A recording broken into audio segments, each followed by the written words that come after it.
அனைவருக்கும் வெற்றி தமிழ் பயிற்சி அகாடமியின் சார்பாக இனிய வணக்கம். இந்த காணொலியில் நம்ம 6ஆம் வகுப்பு தமிழில் இருக்கக்கூடிய கலைச்சொற்களை முழுமையாக ஒரு வீடியோ வடிவில் நம்ம பார்க்க போகிறோம். ஸோ மிக முக்கியமான பகுதி. ஸோ இந்த வீடியோவை கடைசி வரைக்கும் ஸ்கிப் பண்ணாமல் பாருங்கள். முதல் முறையாக நம்ம சேனலுக்கு வர்றவங்க நம்ம சேனலை சப்ஸ்கிரைப் பண்ணி வச்சுக்கோங்க. அப்போ தான் நான் போடக்கூடிய வீடியோக்கள் எல்லாமே உங்களுக்கு கிடைக்கும். மறக்காமல் நம்மளுடைய வீடியோவுக்கு ஒரு லைக் பண்ணிடுங்க. 6ஆம் வகுப்பில் மொத்தம் 8 இயல்கள் கொடுத்துருந்தாங்க. அந்த 8 இயல்களில் இருக்கக்கூடிய கலைச்சொற்களை தான் நம்ம பார்க்க போகிறோம். ஸோ நல்லா கவனமாக பார்த்து குறிப்பெடுத்து வச்சுக்கோங்க. இந்த வீடியோவை ஒரு 2 டைம் நீங்கள் கேட்டிங்கனாலே போதும், ஆட்டோமேட்டிக்காக என்ன பண்ணிடும், இது அப்படியே உங்கள் மைண்டில் ஸ்டோர் ஆயிரும். பாருங்கள், ஃபஸ்ட் எடுத்தோடனே வலஞ்சுழி அப்படின்னா கிளாக் வைஸ் அப்படின்னு சொல்கிறோம். உங்களுக்கு நல்லா தெரியும், clockwise anticlockwise அப்படின்னு நம்ம அதிகமாக யூஸ் பண்ணுவோம்.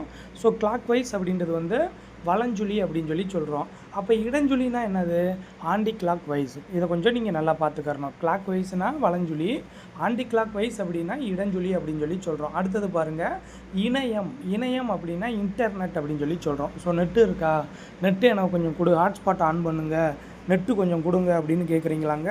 அப்போ இணையம் அப்படின்னா இன்டர்நெட் அப்படின்னு சொல்கிறோம். அடுத்தது குரல் தேடல் அப்படின்னா வாய்ஸ் சர்ச். சரிங்களா, வாய்ஸை சர்ச் பண்ணுறோம். சரிங்களா, அதான் குரல் தேடல். அடுத்தது தேடு பொறி அப்படின்னா சர்ச் இன்ஜின் அப்படின்னு சொல்லுவோம். ஒன்றும் இல்லைங்க, நீங்கள் என்ன பண்ணுறீங்க, கூகுளில் நீங்கள் டச் பண்ணி மேலே போய் உங்களுக்கு என்ன வேணுமோ அதை டைப் பண்ணுறீங்க பார்த்தீங்களா, அந்த டைப் பண்ணுறீங்க, அது தேடுது. அதுதான் என்னதுங்க, சர்ச் இன்ஜின். தேடு பொறி அப்படின்னு சொல்கிறோம். அடுத்தது தொடுதிரை, டச் ஸ்க்ரீன் சொல்கிறீங்களா.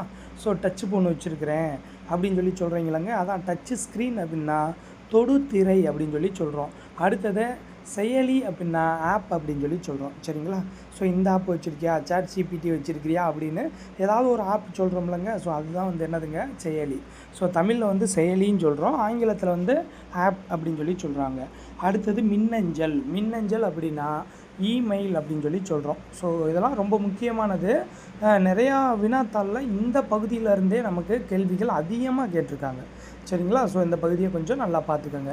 அடுத்தது 2வது இயலில் என்னென்ன கொடுத்துருக்காங்கன்னு பாருங்கள். கண்டம் அப்படின்னா காண்டினென்ட். சரிங்களா, இப்போ டிஎன்பிசி குரூப் 4 குரூப் 2க்கு படித்தீங்க அப்படின்னா கலைச்சொற்களை புவியியல், வணிகம், அதாவது வணிகவியல், விளையாட்டு, பொருளாதாரம், இந்த மாதிரி இருக்கிறதெல்லாம் நீங்கள் கண்டிப்பாக படிச்சுக்கிறணும் அப்படின்னு சொல்லியிருப்பாங்க. ஸோ இது எல்லாமே அதுக்கு கீழே தான் வரும். ஃபஸ்ட்டு புக்கில் இருக்கிற சோர்ஸை நீங்கள் நல்லா தெரிஞ்சு வச்சுக்கோங்க. அதுக்கப்புறம் நீங்கள் அவுட் சோர்ஸுக்கு போங்க. சரிங்களா, ஸோ இப்போ பாருங்கள், கண்டம் அப்படின்னா காண்டினென்ட் அப்படின்னு சொல்கிறோம். அடுத்தது பாருங்கள், தட்ப வெப்பநிலை அப்படின்னா கிளைமேட். இந்த ரெண்டுமே குழப்பம். கிளைமேட்னா என்ன, வெதர்னா என்ன, நிறைய பேர் குழப்புவாங்க. நல்லா ஞாபகம் வச்சுக்கோங்க. கிளைமேட் அப்படின்னா தட்ப வெப்பநிலை. சரிங்களா, காலநிலை அப்படின்னு சொல்லுவாங்க. வெதர் அப்படின்னா வானிலை அப்படின்னு சொல்லுவாங்க. சரிங்களா, வானிலை வேறு, காலநிலை வேறு. நீங்கள் புரிஞ்சுக்கணும். அந்த காலநிலையை தான் நம்ம என்னதுங்க, கிளைமேட் அப்படின்னு சொல்கிறோம். தட்ப வெப்பநிலை. இதே இது வெதர் அப்படின்னா என்னதுங்க, வானிலை. அடுத்தது பாருங்கள், வலசை, மைக்ரேஷன். இப்போ பறவைகள் பார்த்தீங்க அப்படின்னா வலசை போதல். அப்போ உணவிற்காக, இனப்பெருக்கத்திற்காக ஒரு இடத்துலேருந்து இன்னொரு இடத்துக்கு என்ன பண்ணும் அப்படின்னா, அங்கே இருக்கக்கூடிய தட்பவெப்பநிலை, காலநிலை மாற்றம் இதெல்லாம் தாங்க முடியலைன்னா பறவைகள் ஒரு இடத்துலேருந்து இன்னொரு இடத்துல போய் தங்குங்க.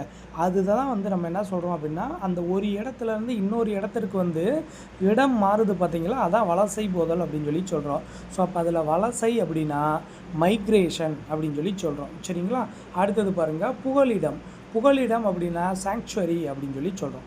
புகலிடம்னா என்னதுங்க, அந்த பறவைகள் இருக்கக்கூடிய ஒட்டுமொத்த இடத்தை தான் புகலிடம் அப்படின்னு சொல்கிறோம். So sanctuary. அடுத்தது புவி ஈர்ப்பு புலம்னா கிராவிடேஷனல் ஃபீல்டு. அதாவது புவி ஈர்ப்பு விசைனா கிராவிடேஷனல் ஃபோர்ஸ் அப்படின்னு சொல்லுவோம். அதே இது புவி ஈர்ப்பு புலம்னா கிராவிடேஷனல் ஃபீல்டு அப்படின்னு சொல்கிறோம். நல்லா பார்த்துக்கோங்க. அடுத்தது 3வது யூனிட் நம்ம பார்க்க போகிறோம். ஸோ 3வது இயலில் என்னென்ன கொடுத்துருக்காங்கன்னு பாருங்கள். ரொம்ப முக்கியமானது. இந்த பகுதியிலேருந்தும் நமக்கு நிறைய டைம் வினாக்கள் போயிருக்காங்க.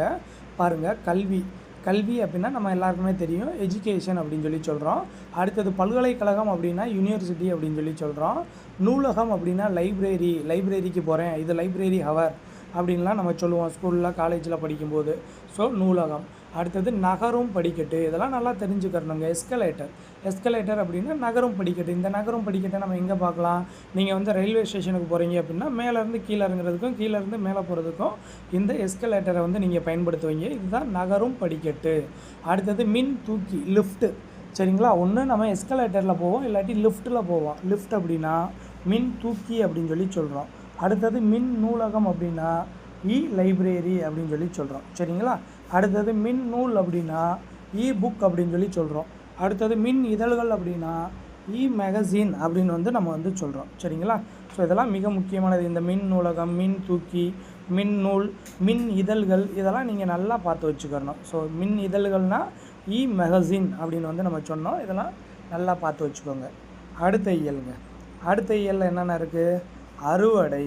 சரிங்களா? அறுவடை அப்படின்னா ஹார்வெஸ்ட் அப்படின்னு சொல்லி சொல்கிறோம். ஹார்வெஸ்டிங் அப்படின்னா அறுவடை பண்ணுறதை சொல்லுவோம். நன்றியுணர்வு அப்படின்னா கிராஜுடியூட் அப்படின்னு சொல்லி சொல்கிறோம். வட்டாரம் அப்படின்னா லொக்காலிட்டி அப்படின்னு சொல்லி சொல்கிறோம். அடுத்து தொட்டில் அப்படின்னா கிரேடில் அப்படின்னு சொல்லி சொல்கிறோம். அரண்மனைனா உங்களுக்கு நல்லா தெரியும், பேலஸ் அப்படின்னு சொல்லி சொல்கிறோம்.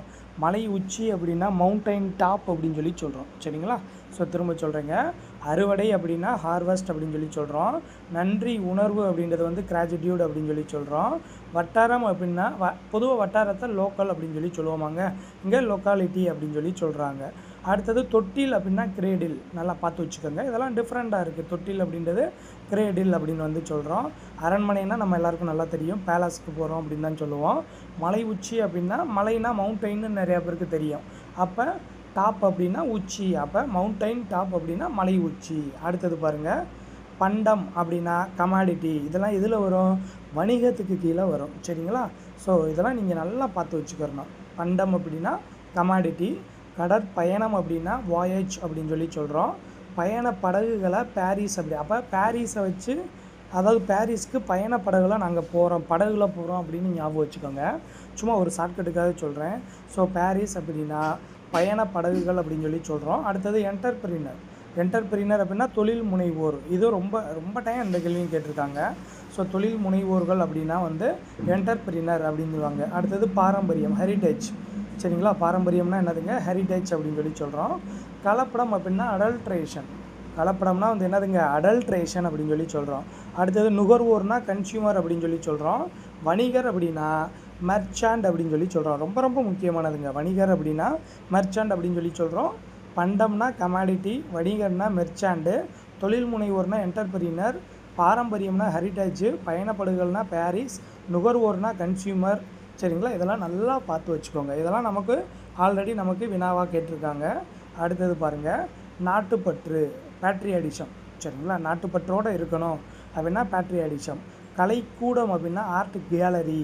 கேலரி அப்படின்னா கூடம்னு அர்த்தம். இப்போ நீங்களே உங்கள் மொபைலில் வந்து ஃபோட்டோ கேலரி அப்படின்னு சொல்லி சொல்லுவீங்க. அது வந்து என்னதுங்க? உங்களுடைய புகைப்படங்களுடைய கூடம். அதாவது கலைக்கூடம் அப்படின்னா எப்படி ஆர்ட் கேலரின்றீங்களோ அதே மாதிரி கேலரி அப்படின்னா கூடம். அடுத்தது மெய் உணர்வு அப்படின்னா நாலேஜ் ஆஃப் ரியாலிட்டி. மெய் உணர்வுனா என்னதுங்க? நாலேஜ் ஆஃப் ரியாலிட்டி அப்படின்னு சொல்லி சொல்கிறோம். இலக்கியம்னா லிட்ரேச்சர். நீங்கள் கூட சொல்லுவீங்களங்க, நீங்கள் என்ன லிட்ரேச்சர்? தமிழ் லிட்ரேச்சர், நான் இங்கிலீஷ் லிட்ரேச்சர் அப்படின்னு சொல்லி சொல்லுவீங்களங்க. ஸோ இலக்கியம் அப்படின்னா லிட்ரேச்சர் அப்படின்னு சொல்லி சொல்கிறோம். அடுத்தது பாருங்கள், தொண்டு அப்படின்னா சேரிட்டி அப்படின்னு சொல்லி சொல்கிறோம். தொண்டுனா வந்து என்னதுங்க? சேரிட்டி. பழங்குடியினரை ட்ரைப்ஸ் அப்படின்னு சொல்லி சொல்கிறோம். பாலைவன பகுதியை டெசர்ட் அப்படின்னு சொல்லி சொல்கிறோம். குடியரசுத் தலைவரை பிரசிடெண்ட் அப்படின்னு சொல்லி சொல்கிறோம். சரிங்களா? நல்லா பார்த்துக்கிறணும். தொண்டு அப்படின்னா சேரிட்டி, பழங்குடியினர்னா ட்ரைப்ஸு, பாலைவனத்தை டெசர்ட் அப்படின்னு சொல்லி சொல்கிறோம், குடியரசுத் தலைவரை பிரசிடெண்ட் அப்படின்னு சொல்லி சொல்கிறோம். சரிங்களா? அடுத்தது லாஸ்ட் இயரில் என்னென்ன கொடுத்துருக்காங்கன்னு பாருங்கள். மனிதநேயம் அப்படின்னா ஹியூமனிட்டி. கொஞ்சம் மனிதநேயத்தோடையாவது இருங்க அப்படின்னு சொல்லி சொல்லுவோம். ஸோ மனிதநேயம் அப்படின்னா ஹியூமனிட்டி அப்படின்னு சொல்லி சொல்கிறோம். கருணை அப்படின்னா மெர்சினா வந்து என்னதுங்க? கருணை. அடுத்தது நோபல் பரிசு அப்படின்னா நோபல் ப்ரைஸ் அப்படின்னு சொல்லி சொல்கிறோம். உறுப்பு மாற்று அறுவை சிகிச்சை, இதெல்லாம் நீங்கள் தெரிஞ்சுக்கிறணும். இது வந்து மெடிக்கல் ஓரியண்டடாக வரும். ஸோ உறுப்பு மாற்று அறுவை சிகிச்சை அப்படின்னா டிரான்ஸ்பிளான்டேஷன் அப்படின்னு சொல்லி சொல்கிறோம். டிரான்ஸ்பிளான்டேஷன். அடுத்தது சரக்குந்து அப்படின்னா லாரி அப்படின்னு சொல்லி சொல்கிறோம். சரக்குந்துனா வந்து என்னதுங்க? லாரி அப்படின்னு சொல்லி சொல்கிறோம். ஸோ இந்த காணொலியில் 6ஆம் வகுப்பில் இருக்கக்கூடிய கலைச்சொற்கள் முழுமையாக ஒரே வீடியோவாக நம்ம கொடுத்துருக்கோம். உங்களுக்கு கண்டிப்பாக ரொம்ப பயனுள்ள வகையில் இருக்கும். மறக்காமல் உங்களுடைய நண்பர்களுக்கும் ஷேர் பண்ணுங்கள். முதல் முறையாக பார்க்குறவங்க, நம்ம வீடியோ பார்க்குறவங்க மறக்காமல் நம்ம சேனலை சப்ஸ்கிரைப் பண்ணி வச்சுக்கோங்க. நம்ம வீடியோக்களுக்கு லைக் பண்ணுங்கள், கமெண்ட் பண்ணுங்கள். உங்களுடைய வெற்றிக்கு என்றும் வெற்றி தமிழ் பயிற்சி அகாடமி உறுதுணையாக இருக்கும். அனைவருக்கும் மிக்க நன்றி.